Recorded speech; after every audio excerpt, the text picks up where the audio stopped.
সবাইকে আমন্ত্রণ খেলাধুলা নিয়ে দেশ টিভির নিয়মিত আয়োজন টোটাল স্পোর্টসে। সপ্তাহে 7 দিন ঠিক এই সময়ে আমরা আপনাদের জানাই দেশ বিদেশের খেলাধুলার নানা খবর।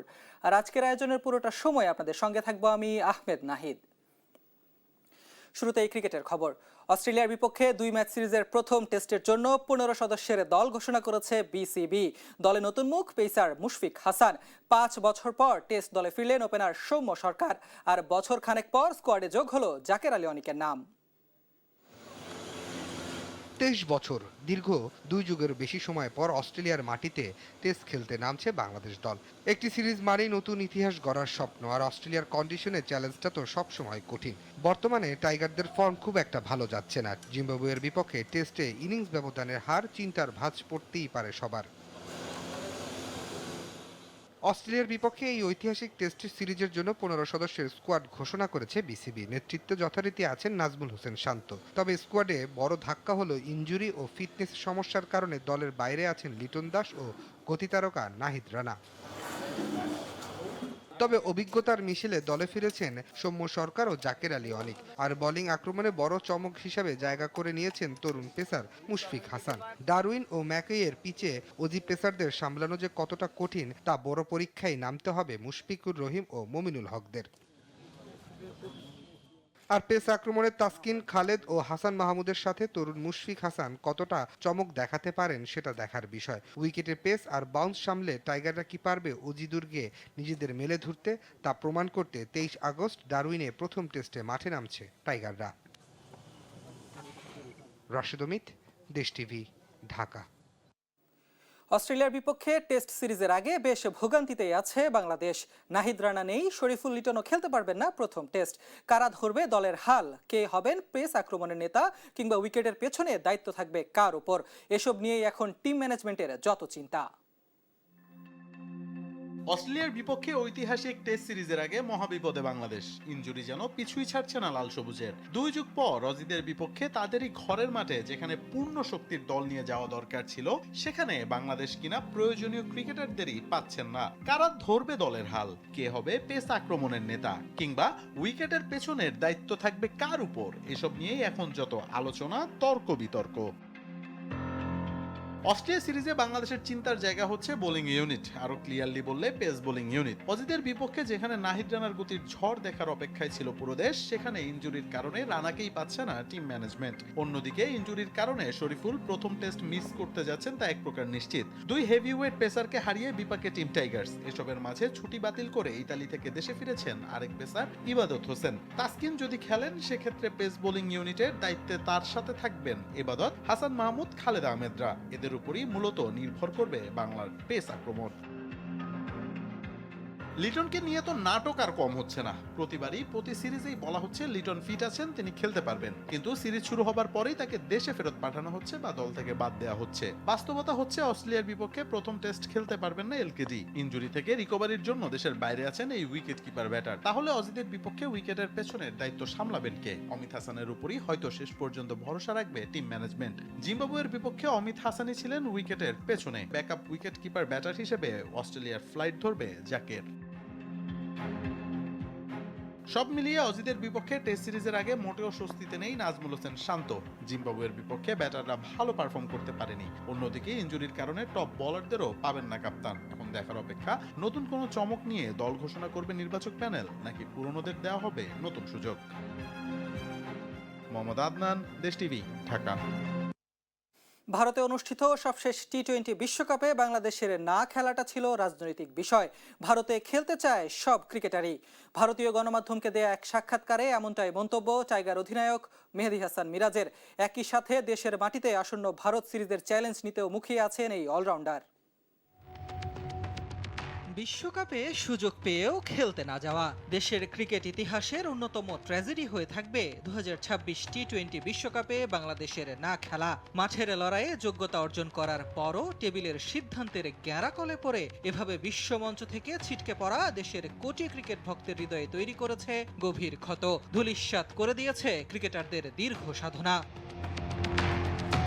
এবার বিশ্বকাপ খেলতে না যাওয়ার ইস্যুতে মুখ খুলেছেন বাংলাদেশের ওয়ানডে অধিনায়ক মেহেদী হাসান মিরাজ। ভারতীয় গণমাধ্যমে দেয়া এক সাক্ষাৎকারে বাংলাদেশের খেলতে না যাওয়াকে পুরোপুরি রাজনৈতিক উদ্দেশ্য প্রণোদিত বলছেন টাইগার ক্যাপ্টেন। আগ্রহী ছিলেন ভারতে গিয়ে খেলতেও। প্রতিটি খেলোয়াড়েরই স্বপ্ন থাকে বিশ্বকাপে খেলার। আমাদের দলের তরুণ খেলোয়াড়দেরও সেই ইচ্ছাটা ছিল।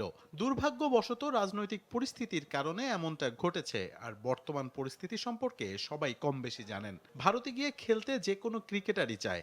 আমার মনে হয় এটা একটা রাজনৈতিক বিষয় ছিল। এর বাইরে এ নিয়ে আমার বিশেষ কিছু বলার নেই। রাজনৈতিক টানাপোড়েন ও কূটনৈতিক কারণে ২০২৫ সালের আগস্টে বাংলাদেশে সিরিজ খেলতে আসেনি ভারত। এক বছর পিছিয়ে আসছে সেপ্টেম্বরে আলোর মুখ দেখতে পারে সেই সিরিজটি। এতে তলানিতে থাকা বাংলাদেশ ভারত ক্রিকেট সম্পর্ক হতে পারে স্বাভাবিক। অধিনায়ক মিরাজও মুখিয়ে আছেন ভারত সিরিজ খেলতে। ভারত সিরিজটি নিয়ে আমরা খুবই এক্সাইটেড। ভারত এলে আমাদের জন্য দারুণ হবে, কারণ অনেকদিন ধরেই আমরা ওদের বিপক্ষে ম্যাচ খেলিনি। ভারত খুবই শক্তিশালী দল এবং আমরা জানি আমাদের সামনে কি ধরনের চ্যালেঞ্জ অপেক্ষা করছে। সত্যি বলতে আমরা লড়াইয়ের জন্য মুখিয়ে আছি। গল গ্যালান্টসের হয়ে লঙ্কান প্রিমিয়ার লিগ খেলছেন মেহেদী হাসান মিরাজ। যদিও টুর্নামেন্টে নামের প্রতি সুবিচার করতে পারেননি টাইগার ওয়ানডে ক্যাপ্টেন। ৪ ম্যাচে করেছেন ৪৪ রান, পাননি কোনো উইকেট। গলের জন্য মিরাজের ফর্মে ফেরা জরুরি, যেমনটা জরুরি বাংলাদেশের জন্য। আহমেদ নাহিদ, স্পোর্টস ডেস্ক, দেশ টিভি। একদিকে মাঠে বিশৃঙ্খলা আর বিশ্বকাপ ফাইনালের পর হাতাহাতির দায়ে তদন্ত চলছে আর্জেন্টিনার বিরুদ্ধে। ঠিক উল্টো পিঠে আর্জেন্টিনাকে প্রশংসায় ভাসিয়ে চিঠি পাঠিয়েছেন খোদ ফিফা সভাপতি জিয়ান্নি ইনফান্তিনো। এই চিঠির ব্যাপারে প্রকাশ্যে আসতেই সরগরম ফুটবল বিশ্ব। ফিফা প্রধানের এই চিঠি বিশ্ব ফুটবলের সর্বোচ্চ সংস্থার নিরপেক্ষতাকে দাঁড় করিয়েছে কাঠগড়ায়। বিশ্বকাপের রুদ্ধশ্বাস ফাইনাল শেষের পর পেরিয়েছে সপ্তাহ, তবে রেশ যেন কাটছেই না। ফাইনালের পর সামনে এসেছে আর্জেন্টাইন ফুটবল অ্যাসোসিয়েশনের সভাপতি ক্লদিও তাপিয়াকে দেয়া ফিফা সভাপতি জিয়ান্নি ইনফান্তিনোর এক চিঠি।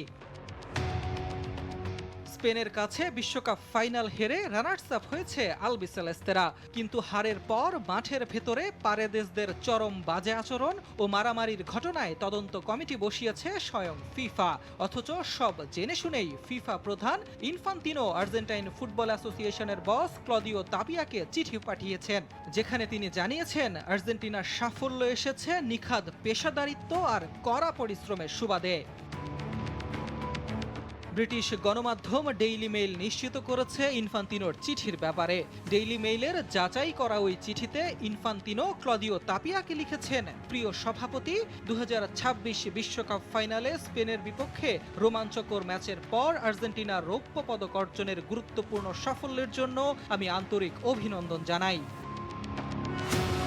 ইনফান্তিনো আরও লেখেন, এই সাফল্য সবসময়ই পরিশ্রম, পেশাদারিত্ব এবং সূক্ষ্ম বিষয়ের প্রতি মনোযোগের ফল।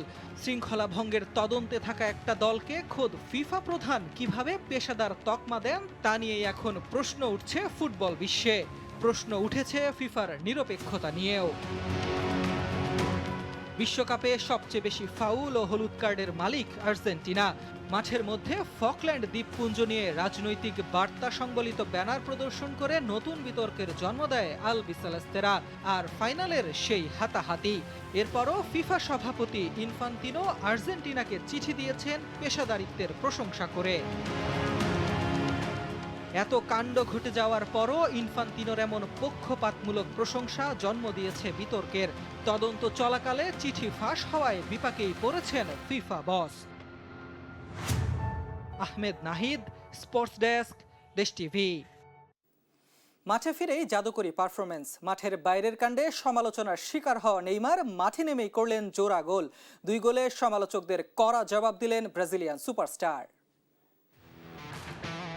২০২৬ ফিফা বিশ্বকাপের হতাশা ভুলে ক্লাব ফুটবলে দারুণভাবে ফিরেছেন নেইমার। মাঝখানে পোকার টুর্নামেন্ট নিয়ে কিছুটা আলোচনার সমালোচনা তৈরি হলেও সেই তেতো অভিজ্ঞতাকে পাশ কাটিয়ে মাঠের পারফরমেন্স দিয়ে সবকিছুর জবাব দিলেন এই ফরওয়ার্ড। শনিবার রাতে ব্রাজিলিয়ান সিরি আর ম্যাচে শাপেকোয়েন্সের বিপক্ষে মাঠে নেমেই নিজের জাত চেনালেন তিনি। ম্যাচের ৩৬ মিনিটে দারুণ এক গোলে দলের ডেডলক ভাঙেন নেইমার। ডি বক্সের ভেতর সতীর্থদের সঙ্গে বল দেয়া নেয়া করে চমৎকার শটে বল জড়ান জালে। গোল করার পরপরই দৌড়ে গিয়ে পোকার খেলার কার্ডের ভঙ্গি করে উদযাপন করেন নেইমার, যা ছিল তার সমালোচকদের প্রতি স্পষ্ট এক ব্যঙ্গাত্মক বার্তা। ম্যাচে এক পর্যায়ে শাপেকোয়েন্স ঘুরে দাঁড়িয়ে 2-1 ব্যবধানে এগিয়ে গেলে হারের সংখ্যা তৈরি হয় সান্তোসদের। কিন্তু হাল ছাড়েননি বার্সেলোনা ও পিএসজির এই সাবেক তারকা। শেষ মুহূর্তে পেনাল্টি থেকে নিখুঁত শটে গোল করে দলকে পরাজয়ের হাত থেকে রক্ষা করেন তিনি। ম্যাচটি শেষ পর্যন্ত 2-2 গোলে ড্র হয়। জয় না পেলেও নেইমারের এই রূপ সান্তোস সমর্থকদের জন্য বড় স্বস্তির বার্তা। মাঠের বাইরের বিতর্ককে বুড়ো আঙুল দেখিয়ে নেইমার বুঝিয়ে দিলেন ছন্দে থাকলে ম্যাচের গতিপথ বদলে দেওয়ার ক্ষমতা আজও তার শতভাগ অটুট। আরিফিন ঈশা, স্পোর্টস ডেস্ক, দেশ টিভি। দেখছেন টোটাল স্পোর্টস। নিচ্ছে একটা বিরতি, সাথেই থাকুন।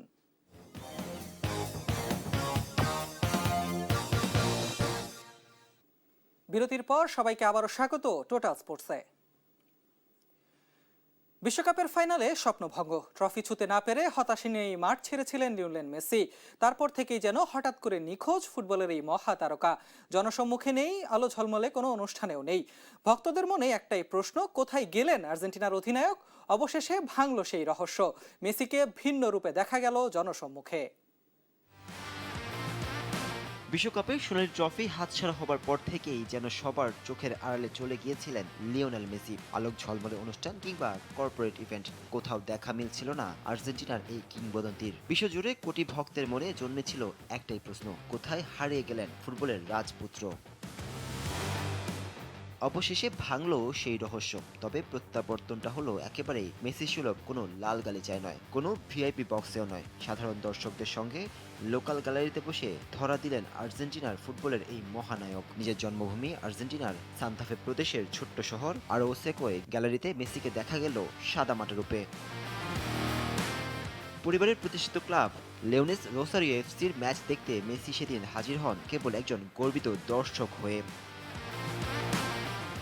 মেসির আগমনে মাঠের খেলা ছাড়িয়ে সবার নজর তখন গ্যালারির এক কোনায়। বিশ্বকাপ শেষে মেসিকে ঘিরে শুরু হওয়া সব জল্পনা কল্পনা যেন নিমিষেই হারিয়ে গেল অ্যালেমটেনের দেখা পাওয়ায়। এ সময় ভক্তদের ভালোবাসার প্রতি কৃতজ্ঞতা জানান মেসি। অনন্য উচ্চতায় পৌঁছালেও তিনি যে নিজের শেকড় ভোলেননি, সেটাই যেন আবারও মনে করিয়ে দিলেন এই কিংবদন্তি। সাকিব, স্পোর্টস ডেস্ক, দেশ টিভি। ইউরোপিয়ান ফুটবলের দল বদলের বাজারে ফের আলোচনায় কেন্দ্রবিন্দুতে রিয়াল মাদ্রিদের ব্রাজিলিয়ান তারকা Vinicius junior. English giant Arsenal তাকে দলে ভেড়াতে প্রস্তুত, এমন গুঞ্জনই এখন উত্তাপ ছড়াচ্ছে ইউরোপের গণমাধ্যমে। যদিও এমন গুঞ্জনকে ভিত্তিহীন বলছেন Real coach Jose Mourinho. Real মাদ্রিদের সাথে ভিনিসিয়াস জুনিয়রের বর্তমান চুক্তির মেয়াদ শেষ হচ্ছে 2027 সালের জুনে। চুক্তি নবায়ন নিয়ে আলোচনা দীর্ঘদিন ধরে স্থবির থাকায় এই সুযোগে প্রিমিয়ার লিগ চ্যাম্পিয়ন আর্সেনাল তাকে দলে ভেড়াতে অভ্যন্তরীণভাবে পরিকল্পনা চূড়ান্ত করেছে বলে দাবি ব্রিটিশ ও স্প্যানিশ গণমাধ্যমের। যদিও এখন পর্যন্ত কোনো আনুষ্ঠানিক প্রস্তাব দেয়নি গানার্স। রিয়াল মাদ্রিদের জার্সিতে এখন পর্যন্ত 375 ম্যাচে 128 গোল ও 100 অ্যাসিস্ট করেছেন ভিনিসিয়াস। গত মৌসুমে সব প্রতিযোগিতা মিলিয়ে করেছেন 22 গোল। এছাড়াও সদ্য সমাপ্ত বিশ্বকাপেও ব্রাজিলের হয়ে 4 গোল করে নিজের ধারাবাহিকতা বজায় রেখেছেন 26 বছর বয়সী এই ফরওয়ার্ড। তাই তাকে কোনোভাবেই কম মূল্যে হারাতে চায় না রিয়াল। তবে নতুন চুক্তিতে বেতন ও বিভিন্ন শর্ত নিয়ে দুপক্ষের আলোচনায় এখনও অগ্রগতি না হওয়ায় কিছুটা অনিশ্চয়তাও তৈরি হয়েছে। তবে ছড়িয়ে পড়া এই ট্রান্সফার গুঞ্জনকে গুরুত্ব দিচ্ছে না রিয়াল মাদ্রিদ। দ্য টেলিগ্রাফ সহ শীর্ষস্থানীয় একাধিক ব্রিটিশ গণমাধ্যম বলছে, নতুন দায়িত্ব নেয়ার পর হোসে মারিনহো স্পষ্ট জানিয়েছেন দলের গুরুত্বপূর্ণ কোনো খেলোয়াড়কে ছাড়ার পরিকল্পনা নেই তার। মারিনহোর দীর্ঘমেয়াদী পরিকল্পনায় কিলিয়ান এমবাপ্পে, জুড বেলিংহামের পাশাপাশি ভিনিসিয়াস জুনিয়রও অত্যন্ত অন্যতম প্রধান ভরসার নাম। ফলে এই মুহূর্তে ভিনিকে ছেড়ে দেওয়ার কোনো সম্ভাবনা নেই বলেও জানান তিনি। সাকিব, স্পোর্টস ডেস্ক, দেশ টিভি। বিশ্বকাপে নিজের অসাধারণ পারফরমেন্সে নতুন উচ্চতায় পৌঁছেছেন ফ্রান্সের মাইকেল অলিসে। মাঠে রেকর্ড গড়ার পর এবার দলবদলের বাজারেও তিনিই সবচেয়ে আলোচিত নাম। তাকে ঘিরে রিয়াল মাদ্রিদের সঙ্গে তৈরি হয়েছে 200 মিলিয়ন ইউরোর এক মেগা ট্রান্সফার গুঞ্জন। তবে রিয়াল মাদ্রিদের পক্ষ থেকে এমন খবর ভিত্তিহীন বলে বিবৃতি প্রকাশ করা হয়েছে। উত্তর আমেরিকার বিশ্বকাপে নিজের প্রতিভার ঝলক দেখিয়ে ফুটবল বিশ্বের নতুন আলোচনার কেন্দ্রবিন্দুতে মাইকেল অলিসে। ফ্রান্সের এই অ্যাটাকিং মিডফিল্ডার টুর্নামেন্ট জুড়ে ছিলেন দুর্দান্ত ছন্দে। এক বিশ্বকাপে সর্বোচ্চ 7টি অ্যাসিস্ট করে ভেঙেছেন ফুটবল সম্রাট পেলের 56 বছরের পুরনো রেকর্ড। এর মধ্যে 5টি অ্যাসিস্ট এসেছে কিলিয়ান এমবাপ্পের গোলে, যা ফ্রান্সের আক্রমণ ভাগকে দিয়েছে ভিন্ন মাত্রা। বিশ্বকাপ শেষ হতে অলিসেকে ঘিরে উত্তপ্ত হয়ে উঠেছে ইউরোপের দলবদলের বাজার। বিভিন্ন ইউরোপীয় গণমাধ্যমের দাবি বায়ার্ন মিউনিখের এই তারকাকে দলে ফেরাতে আগ্রহী রিয়াল মাদ্রিদ। এমনকি প্রায় 200 মিলিয়ন ইউরোর বিশাল অঙ্কের প্রস্তাব দেওয়ার প্রস্তুতিও নিচ্ছে স্প্যানিশ ক্লাবটি। গুঞ্জন সত্যি হলে এটি হতে পারে ফুটবল ইতিহাসের অন্যতম ব্যয়বহুল দলবদল। তবে এসব খবরের কোনো সত্যতা নেই বলে স্পষ্ট জানিয়েছে রিয়াল মাদ্রিদ। ক্লাবের অফিসিয়াল ওয়েবসাইটে প্রকাশিত এক বিবৃতিতে বলা হয়েছে, অলিসেকে নিয়ে প্রকাশিত ট্রান্সফারের খবরগুলো সম্পূর্ণ ভিত্তিহীন এবং এ বিষয়ে ক্লাবের পক্ষ থেকে কোনো ধরনের আলোচনা বা উদ্যোগ নেওয়া হয়নি। রিয়াল মাদ্রিদ আনুষ্ঠানিকভাবে গুঞ্জন উড়িয়ে দিলেও আলোচনা থামেনি। ফরাসি সংবাদ মাধ্যম ফুট মার্কেটের দাবি, অলিসে নিজেও ক্যারিয়ারের পরবর্তী গন্তব্য হিসেবে সান্তিয়াগো বার্নাব্যুকে অগ্রাধিকার দিচ্ছেন। ফলে দলবদল ঘিরে জল্পনা আরও তীব্র হয়েছে। এখন দেখার বিষয়, রিয়ালের অস্বীকৃতিতেই কি শেষ হবে এই আলোচনা, নাকি গ্রীষ্মের দলবদল বাজারে শেষ মুহূর্তে ঘটবে আরেকটি রেকর্ড করা চমক। আরিফিন ঈশা, স্পোর্টস ডেস্ক, দেশ টিভি। দর্শক, এই ছিল টোটাল স্পোর্টসের আজকের আয়োজনে। নিয়মিত খেলাধুলার সব খবর জানতে চোখ রাখুন দেশ টিভির পর্দায়। ফলো করুন দেশ টিভি স্পোর্টসের ফেসবুক ও ইউটিউব পেজে। ধন্যবাদ সবাইকে।